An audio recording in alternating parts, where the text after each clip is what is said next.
All right, so I'm going to say it. Don't fucking get up early, or you're just going to be broke. Not only are you going to be broke, you're going to be chronically sleep deprived, tired, and not be able to do any work, which will prevent you from getting anything you want in life. But you're probably thinking right now, why the hell should I listen to this Chinese man right here? Probably clickbait me in here, has no credibility at all. Well, I did make this 130K completely solo, left my job right here after just 2 years because I made that income on myself. And of course, I have a six pack. And I'm sitting here on the internet in the middle of the work week with no alarm at all, just working up and making videos whenever I want. Like, I'm not going to show you around my room, but I have no alarm clock. I don't wake up from alarm. I just get up with like the birds of the sun. And when I did have a job, I made it a rule to always sleep at least 6 to 9 hours. And honestly, sometimes I got up at like 11 o'clock, I went in late, and I still got promoted within record time. So if that was convincing enough for you, then let me tell you the alternative to waking up to 5 a.m. so you can finally escape your miserable job and start doing what you want, finally get the freedom that you want. And yes, this works for you too, because again, I worked that job. I worked like 16 hours a day. And if it worked for me then, it can work for you now. And if you need a little bit boost in convincing, look at Mark Zuckerberg. He's a multi-billionaire. When does he wake up? He wakes up like 8 a.m. maybe. A little bit earlier now, like 7 a.m. to 7:30 a.m. He doesn't wake up at 5 a.m. either. If it works to make billions, it can work for you to make like 100K, whatever it is you need to actually start doing what you want. So you can listen to the gurus, wake up at 5 a.m. as a blanket rule, grind away and just be more miserable than you already are and more sleep deprived. Or you can just listen to me, feel better, and actually take it from someone who's done it in the last year, so very recently, and also have it backed by proven results, which is, of course, like leaving this and making the 130K. So what to do instead of waking up early? Just the ideal situation. If you have nothing blocking you, at least on the weekends, you want to get up when you want to and when you need to. So that is literally, think about any animal in the universe. Any animal, as far as I can tell, they don't wake up from an alarm. They just wake up when they naturally wake up, right? When they are fully recovered and they get all the sleep that they need, they just get up. And that's the same thing for you. We just somehow decided to always set an alarm and wake ourselves up before we actually fully recovered. And then this damage that you didn't recover builds up over time, which makes you actually burned out. So this is the ideal and the real alternative to getting up early, just like blanket rule, 5 a.m., right? Grind. Usually what that means, let's say someone typically goes to sleep at 10 p.m. Well, in order to get a full 9 hours of sleep, you would have to be waking up at 7 a.m. But if you just cut it short and you do the guru method and you just suddenly wake up at 5 a.m. all the time and say you're going to grind this extra 2 hours, you tell me if you think this trade-off of an additional plus 2 hours that are probably going to be tired and miserable and you're not going to get much done during that time, and also throughout the rest of the day, this is probably going to take like a 20% hit in efficiency and you're going to lose like another 2 to 3 hours of time. So in total, you get an additional 2 hours, but then you lose an additional 2 hours because you're really messed up. And over time, this builds up and this is going to just grow because your cumulative sleep deprivation. So that's why if you do actually want to get up early, for whatever reason, like you're a morning person, you find that you work better in the morning, you may be able to do work that you normally wouldn't be able to do in the morning, then that means you should be going to sleep at like 8 p.m., which then allows you to get that 9 hours, matching the sleep and waking time. Not in an effort to just get a couple extra hours in the day by sacrificing sleep, but instead just shifting the time to better suit how you specifically feel most energized or get the highest quality sleep. And of course, again, if you do have a job, you actually might not be able to sleep the full 9 hours, right? You have to cut your sleep short. You have to set an alarm. So if nothing else, get quality. And I think the best way to learn about that is right here. This book right here called Why We Sleep by Matt Walker. He has a PhD. He's probably the most well-known sleep doctor out there. He also has a quiz here that you could take, which could be like diagnose how good your sleep is. And on top of that, what is good sleep? This section of his website is QQRT, which is, I'll just explain it very, very briefly here. But if you want more specifics to learn about it, then you can just look at his website again, Matt Walker, and you can just say like Matt Walker sleep or something like that. It is quantity, quality, regularity, and timing. Quantity is, as I mentioned, like the 9 hours. And usually you want to sleep at least 6 to 9 hours if possible. So if you have to cut it short, at least try to get in 6 hours. So cutting out whatever, like TV watching, whatever, to get additional sleep, I think is very worth it.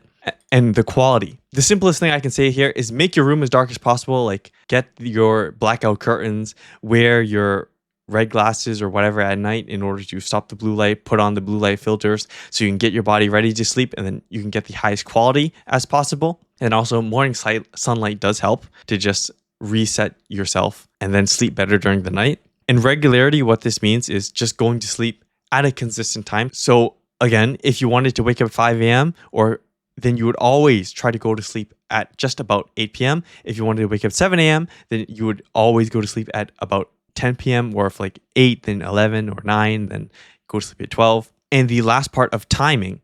So that has to do with the 5 a.m., the 7 a.m., and let's say like 9 plus a.m. waking time. If you're more of a morning person, you just feel better when you wake up early, then that's the timing that you want. This is the time box that you want. If you're more of like an average person, an average chronotype, then like the 7 a.m., 10 p.m. chronotype is for you. If you're more of like a night owl, what they call it, then maybe the 9 a.m. plus and the 11 p.m. plus is more for you. And the reason why I say this is the best alternative to just blanket 5 a.m., wake up 5 a.m., that's when all the billionaires get all their stuff done, is because there is no proof that getting up early actually makes you more successful. Again, I did it myself. And also, by getting the quality sleep, I think, in fact, you make the time that you do have during the day more effective and have higher quality results, which gets you more results, versus if you just get an extra 2 hours by sacrificing your sleep, you actually don't get any additional time because of your cognitive performance loss. Which is why grinders, people that grind to success, usually stay grinders their whole life. They always have to be working 16 hours a day. And of course, you don't want that. You're already grinding away at a job that you don't like. You don't want to trade it for just another grind. But you might be thinking right now, you have this sleep, you can get really quality sleep, you're super energized for your work, you do your work really well, you get promoted, and all these great things, but you didn't want that job in the first place. After you work the job, you're completely destroyed, no energy. And if you don't have the energy to do anything else, and that of course means you can't work on anything else. If you can't work on anything else, then of course you never get the work done that you need to build something that you need to escape. So you need to know how to have escape energy even after a shitty job. It's something I call C. It's so goddamn simple, although you probably are not doing it most effectively or don't realize that how impactful it could be. It's literally sleep, eat, exercise. This will allow you to see the path forward, be able to see through the work that is required to get you to escape, to get you to the freedom, see the path to freedom. The sleep I already got into most effectively how to do that in pretty good detail. The eat over here is you probably just know how to do this already, but you're stuffing yourself with ice cream like I did at 2 a.m. to sweeten up my bitter life in my bitter job. But that's not going to help you.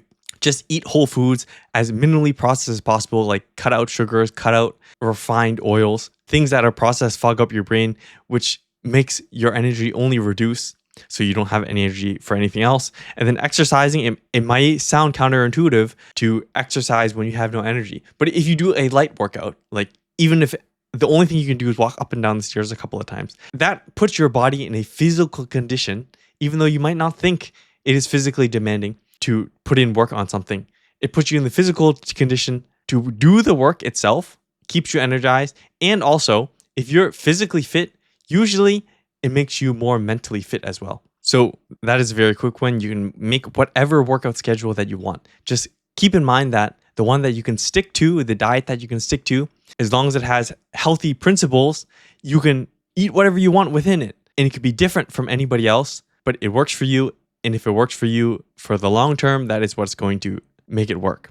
Although a lot of you may lose motivation during your work, even if you're fully healthy, you have the energy, you just don't want to do it. You just don't want to do it because you feel like you might not get the results, you're not certain about it, or just those goddamn distractions like doom scrolling, anime, video games, and dirt reviews are just so much more appealing than the work is required to get you to escape to your freedom. Well, the thing is, usually there's two different problems here. One is your dopamine is fucked, or two, you actually are not dopamine fucked, but you're burned out. If the case is you're burned out and you just don't really realize it, then you just need to fall back to the C. Sleep, eat, and exercise as best as possible to get enough energy to allow you to get motivated. Because if you have low energy, right?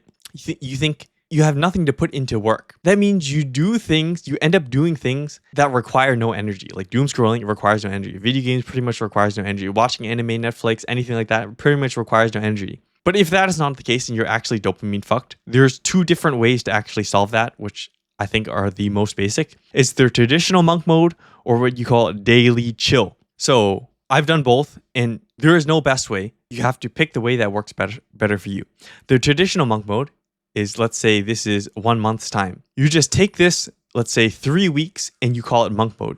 You do the whole 3 weeks, you only work. Not a single distraction. You don't play any video games, you don't watch any anime, you don't do anything. And you only work. But the difference here that I like, and most people don't add, is that after that 3 weeks or something, you take like 1 week or maybe just a couple of days and you do whatever you want. You take a break, you get your mind off of it. You essentially binge your distractions to get it out of your system, which then allows you to just go back into the traditional monk mode. And this does two things. I think it helps you to reset. So during this period, you fix your dopamine.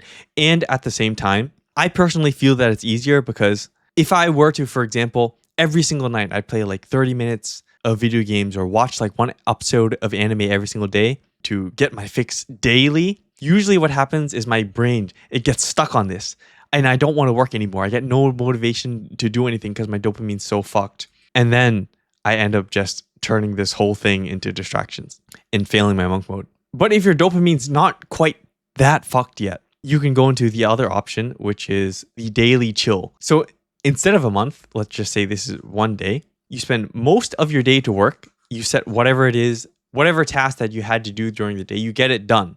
And crucial, you get it done first. And then once you get it done, you do whatever you want. So your hour of anime, your hour of video games, whatever, even 4 hours, just, get your work done first. You could get into the situation that I mentioned right here, but sometimes this actually does work better for people to be able to just get their fix a little bit every single day, get it off their mind so then they can put in the work the next day. I recommend you try both methods and land with what works.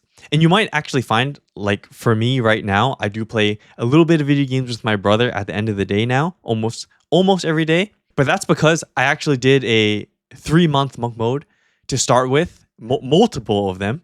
And that actually reset my brain enough, which honestly, now this method works fine for me as well. So you may pick one, may pick another, you may change later on. It doesn't matter. Just do what works for you. What actually gets the results? Don't listen to anybody else on what their crazy habit or crazy schedule is. See the results that you get, the ability for you to put in work that is eventually going to help you get to the freedom, and then adjust based on that. Don't do anybody else's schedule. The one that works for you is the best. Then keep in mind, this is only for motivation, not energy. Monk mode is not going to energize you. It is going to burn energy. You're going to be like working all the time in it, right? If you need energy, always remember to fall back to the sea. It's going to allow you to be able, give you the ability, the energy to actually see the path to freedom. But of course, this only gives you time and energy to put in the work. Once you start doing the work, a lot of people, they just work and work and work, grind away at something for years and years. And that all amounts to absolutely nothing and just waste all their time, waste their time for no results at all.